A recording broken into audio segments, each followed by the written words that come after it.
Assalamu alaikum. I am Nasif Hassan and you are welcome to my channel Nasif IT. Friends, আমরা যখন premier প্রোতে video edit করি তখন আমাদের প্রজেক্টে অনেকগুলো ক্লিপ হয়ে যায়, যার কারণে আমাদের ভিডিওর এডিটিং নষ্ট হয়ে যাওয়ার ভয় থাকে। সো আজকের এই ভিডিওতে আমি তোমাদেরকে প্রিমিয়ার প্রোতে অনেকগুলো ভিডিও ক্লিপ কীভাবে একটি ভিডিও ক্লিপে পরিবর্তন করা যায় তা দেখাবো। সো ফ্রেন্ডস, দেরি না করে চলো ভিডিওটি শুরু করা যাক।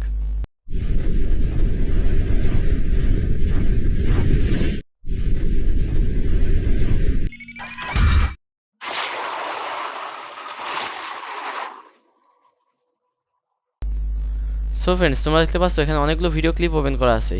সো এখন আমি তোমাদেরকে এই সবগুলো ভিডিও ক্লিপকে একটা ক্লিপে পরিবর্তন করে দেখাবো। সো ফ্রেন্ডস, এই কাজটি করার জন্য আমাদেরকে প্রথমে মাউসের লেফট বাটন চেপে ধরে এখানে যতগুলো ভিডিও ক্লিপ আছে সবগুলোকে আমাদেরকে সিলেক্ট করতে হবে। দেন আমাদেরকে যে কোনো একটি ভিডিও ক্লিপের উপর মাউসের কার্সরটি নিয়ে গিয়ে মাউসের রাইট বাটনে ক্লিক করতে হবে। মাউসের রাইট বাটনে ক্লিক করার পর আমাদের সামনে এরকম অনেকগুলো অপশন চলে আসবে। দেন আমরা এখান থেকে নেক্সট নামের যে অপশনটি আছে এটাতে আমরা ক্লিক করব। নেক্সটে ক্লিক করার পর আমরা আমাদের নেক্সটের যে সিকোয়েন্সটা আছে এটার একটি নাম দিয়ে দেব।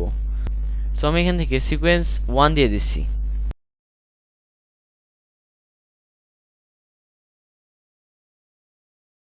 সিকোয়েন্সের নাম দেওয়া হয়ে গেলে আমরা এখান থেকে ওকেতে ক্লিক করে দিব। ফ্রেন্ডস, ওকেতে ক্লিক করার পর তোমরা দেখতে পাচ্ছ আমাদের যে ভিডিও ক্লিপগুলো ছিল সবগুলো একটা ক্লিপে পরিবর্তন হয়ে গেছে। সো ফ্রেন্ডস, এখন হয়তো তোমরা ভাবছো আমরা যদি আবার এই ভিডিও ক্লিপগুলোকে এডিট করতে চাই তাহলে আমরা কি করব।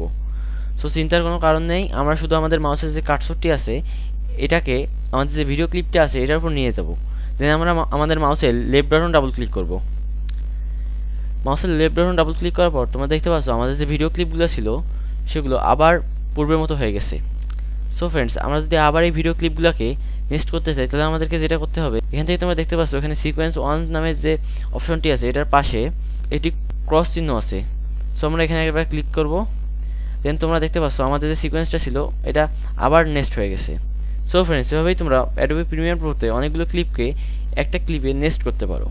ফ্রেন্ডস, তোমরা যারা আমার চ্যানেল নতুন তারা অবশ্যই আমার চ্যানেলটি সাবস্ক্রাইব করে রাখবে এবং এরকম আরও নিত্য নতুন ভিডিও পাওয়ার জন্য পাশে থাকা বেল আইকনটি অন করে রাখবে, যাতে করে নতুন কোনো ভিডিও আপলোড করার সাথে সাথে সবার আগে তোমাদের কাছে তার নোটিফিকেশন চলে যায়। আল্লাহ হাফেজ।